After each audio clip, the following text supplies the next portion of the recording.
you're having a fantastic Sunday, and thank you for joining me as we continue our quest to stop bad meetings. Today we'll be talking about part 3 of creating an effective agenda. I'm Jenny Hensley, co-owner and effectiveness coach with Dynamics. We coach, provide professional development, and help people have less meetings, more effective meetings, and learn how to collaborate. We started these pep talks so that we could reach a bigger audience and hopefully eliminate the millions of hours wasted in unnecessary meetings. And we're doing that by giving you real tips and strategies. You can also find us on Instagram and our YouTube channel. You can watch the previous pep talk videos. So we've talked to you already about the first 2 parts of an agenda, but Brian sent me this great quote from an article in LinkedIn, and it was about Oprah Winfrey and her meetings. And the article is by Brendon Burchard, and I happen to be reading his book right now, High Performance Habits. I'll share all that information with you and the quote in my follow-up posts. But she starts every single meeting with 3 questions, and I'm going to read these. So, what is our intention for this meeting? What's important and what matters? And I share that because it really sums up the first 2 parts, which are, you need to make sure, first of all, that there's a reason to have a meeting, and you need to know exactly what you want from your team when you have a meeting. If you're going to be talking at your team, then you shouldn't be having a meeting. And we talked in the previous videos about ways to deal with getting that information across. So today we're going to be talking about part 3, which is how to effectively end a meeting. And it's shown that adults learn in the best way when they're reflecting.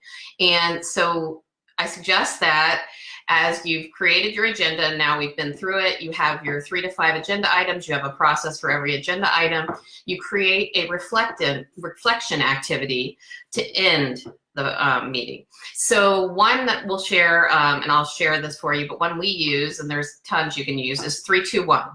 And so you say, what 3 things do you need to remember from this meeting? What 2 things did you learn from this meeting? And what 1 question do you still have? And again, you ask people to think about it, write them on a Post-it, share with a neighbor. Depending on your time, you can either share out or you can gather this information. This feedback is essential. First of all, you're checking for understanding.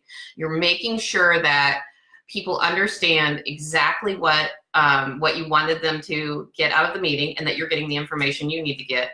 And then with the question, the last one, you're getting really, really powerful feedback that you can use to plan the next meeting.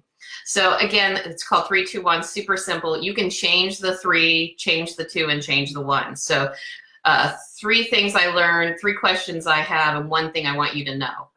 You can just completely change it. Again, though, you need to make sure that you have time to do this, and you need to make sure that people have the strategies and know exactly what you're asking from them so that you can do it. Also, at the end of a meeting, you should clarify any action items, anything you want done prior to the next meeting, any decisions that were made during the meeting, so that you have, again, a really solid way to start a meeting. So many meetings start out really, really strong and then go downhill, and then they kind of fizzle out at the end and people all run out. So make sure that you end the meeting strong. Finally, and this is something that goes for all meetings, and I'm just please begging you, always start and end your meetings on time. It shows respect for your team, and when you start, you develop a norm when you start beginning your meetings a little bit later. Well, we'll wait 5 minutes. Well, we'll wait 10 minutes.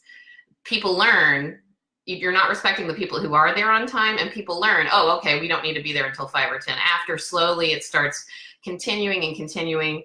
And the #1 complaint that people have about meetings is that they run over.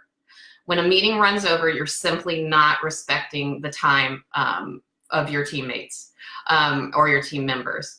They have planned a specific amount of time for the meeting, and as soon as it goes over, they are not paying attention. They probably have other places to be. They've probably planned other things on their calendar.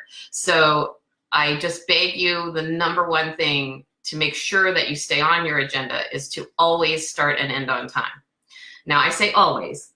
There are times when you may be really, really close to a decision or something is really, really timely or important. If that's the case, you need to stop and you need to ask the team, can we have 10 more minutes or 15 more minutes? Be very, very clear. And if somebody has to leave, you don't continue the meeting, because it's not fair to somebody who planned for that time to not be involved in the final decision because the meeting didn't run the way it was supposed to. So those are my 2 big tips for you. I'm going to be sharing an infographic that I created with all of the tips from all 3 parts of creating an effective agenda. Please, if you know somebody who might need this information, maybe somebody who plans your meetings or somebody that you plan meetings with, please share it with them.